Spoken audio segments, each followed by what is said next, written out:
Most of my predecessors in this place have commended him who made this speech part of the law, telling us that it is well that it should be delivered at the burial of those who fall in battle. For myself, I should have thought that the worth which had displayed itself in deeds would be sufficiently rewarded by honors also shown by deeds, such as you now see in this funeral prepared at the people's cost. And I could have wished that the reputations of many brave men were not to be imperiling in the mouth of a single individual, to stand or fall according as he spoke well or ill. For it is hard to speak properly upon a subject where it is even difficult to convince your hearers that you are speaking the truth. On the one hand, the friend who is familiar with every fact of the story may think that some point has not been set forth with that fullness which he wishes and knows it to deserve. On the other, he who is a stranger to the matter may be led by envy to suspect exaggeration if he hears anything above his own nature. For men can endure to hear others praised only so long as they can severally persuade themselves of their own ability to equal the actions recounted. When this point is passed, envy comes in and with it incredulity. However, since our ancestors have stamped this custom with their approval, it becomes my duty to obey the law and to try to satisfy your several wishes and opinions as best I may. I shall begin with our ancestors. It is both just and proper that they should have the honor of the first mention on an occasion like the present. They dwelt in the country without breaking the succession from generation to generation, and handed it down free to the present time by their valor. And if our more remote ancestors deserve praise, much more do our own fathers, who added to their inheritance the empire which we now possess, and spared no pains to be able to leave their acquisitions to us of the present generation. Lastly, there are few parts of our dominions that have not been augmented by those of us here, who are still more or less in the vigor of life.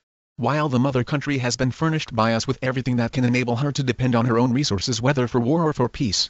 That part of our history which tells of the military achievements which gave us our several possessions, or of the ready valor with which either we or our fathers stemmed the tide of Hellenic or foreign aggression, is a theme too familiar to my hearers for me to dilate on, and I shall therefore pass it by.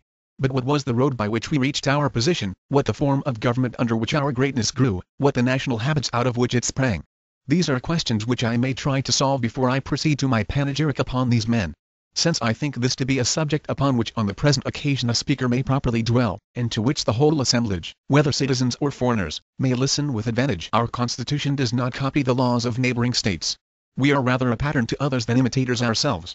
Its administration favors the many instead of the few. This is why it is called a democracy. If we look to the laws, they afford equal justice to all in their private differences.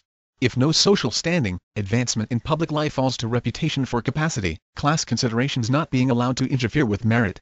Nor again does poverty bar the way. If a man is able to serve the state, he is not hindered by the obscurity of his condition.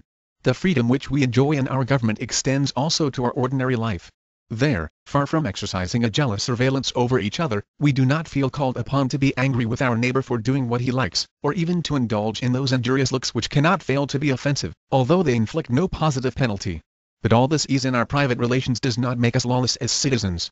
Against this fear is our chief safeguard, teaching us to obey the magistrates and the laws, particularly such as regard the protection of the injured, whether they are actually on the statute book, or belong to that code which, although unwritten, yet cannot be broken without acknowledged disgrace. Further, we provide plenty of means for the mind to refresh itself from business. We celebrate games and sacrifices all the year round, and the elegance of our private establishments forms a daily source of pleasure and helps to banish the spleen. While the magnitude of our city draws the produce of the world into our harbor, so that to the Athenian the fruits of other countries are as familiar luxury as those of his own. If we turn to our military policy, there also we differed from our antagonists. We throw open our city to the world, and never by alien acts exclude foreigners from any opportunity of learning or observing, although the eyes of an enemy may occasionally profit by our liberality, trusting less in system and policy than to the native spirit of our citizens. While in education, where our rivals from their very cradles by a painful discipline seek after manliness, at Athens we live exactly as we please, and yet are just as ready to encounter every legitimate danger. In proof of this it may be noticed that the Lacedaemonians do not invade our country alone, but bring with them all their confederates. While we Athenians advance unsupported into the territory of a neighbor, and fighting upon a foreign soil usually vanquish with ease men who are defending their homes. Our united force was never yet encountered by any enemy, because we have at once to attend to our marine and to dispatch our citizens by land upon 100 different services. So that, wherever they engage with some such fraction over strength, a success against a detachment is magnified into a victory over the nation, and a defeat into a reverse suffered at the hands of our entire people. And yet if with habits not of labor but of ease, and courage not of art but of nature, we are still willing to encounter danger, we have the double advantage of escaping the experience of hardships in anticipation and of facing them in the hour of need as fearlessly as those who are never free from them. Nor are these the only points in which our city is worthy of admiration. We cultivate refinement without extravagance and knowledge without effeminacy. Wealth we employ more for use than for show, and place the real disgrace of poverty not in owning to the fact but in declining the struggle against it. Our public men have, besides politics, their private affairs to attend to, and our ordinary citizens, though occupied with the pursuits of industry, are still fair judges of public matters. For, unlike any other nation, regarding him who takes no part in these duties not as unambitious but as useless, we Athenians are able to judge at all events if we cannot originate, and, instead of looking on discussion as a stumbling block in the way of action, we think it an indispensable preliminary to any wise action at all. Again, in our enterprises we present the singular spectacle of daring and deliberation, each carried to its highest point, and both united in the same persons. Although usually decision is the fruit of ignorance, those, who best know the difference between hardship and pleasure and yet are never tempted to shrink from danger. In generosity we are equally singular, acquiring our friends by conferring, not by receiving, favors. Yet, of course, the doer of the favor is the firmer friend of the two, in order by continued kindness to keep the recipient in his debt, while the debtor feels less keenly from the very consciousness that the return he makes will be a payment, not a free gift. And it is only the Athenians, who, fearless of consequences, confer their benefits not from calculations of expediency, but in the confidence of liberality. In short, I say that as a city we are the school of Hellas, while I doubt if the world can produce a man who, where he has only himself to depend upon, is equal to so many emergencies, and graced by so happy a versatility, as the Athenian. And that this is no mere boast thrown out for the occasion, but plain matter of fact, the power of the state acquired by these habits proves. For Athens alone of her contemporaries is found when tested to be greater than her reputation, and alone gives no occasion to her assailants to blush at the antagonist by whom they have been worsted, or to her subjects to question her title by merit to rule. Rather, the admiration of the present and succeeding ages will be ours, since we have not left our power without witness, but have shown it by mighty proofs.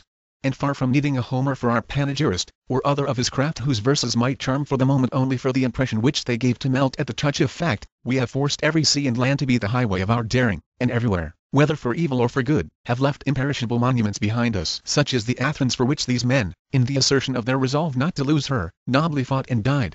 And well may every one of their survivors be ready to suffer in her cause.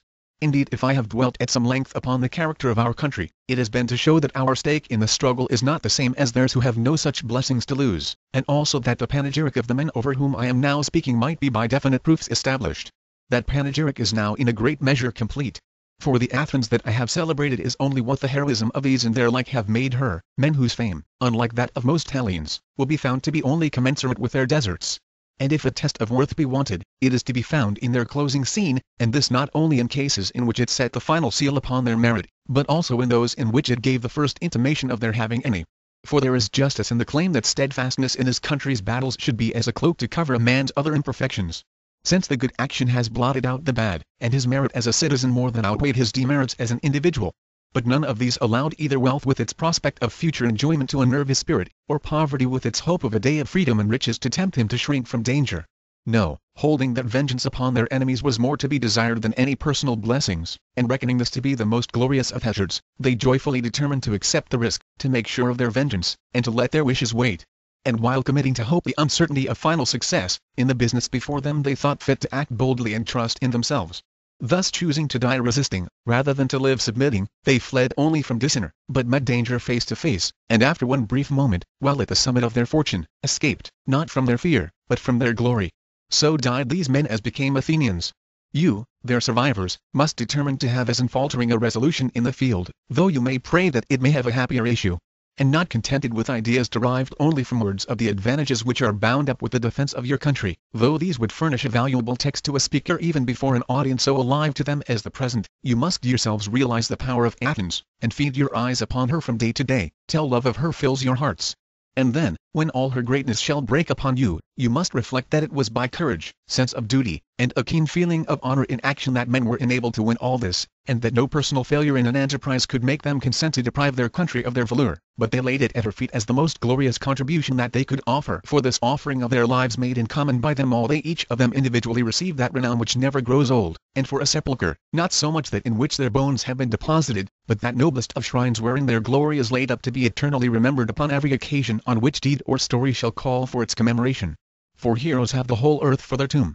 And in lands far from their own, where the column with its epitaph declares it, there is enshrined in every breast a record unwritten with no tablet to preserve it, except that of the heart.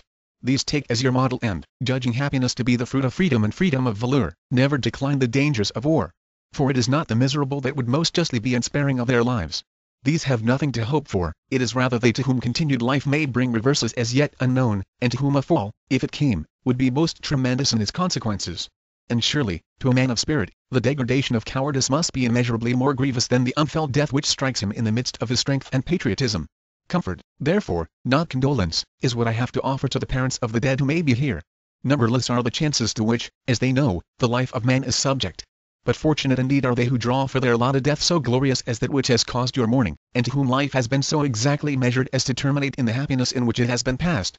Still I know that this is a hard saying, especially when those are in question of whom you will constantly be reminded by seeing in the homes of others blessings of which once you also boasted, for grief is felt not so much for the want of what we have never known, as for the loss of that to which we have been long accustomed.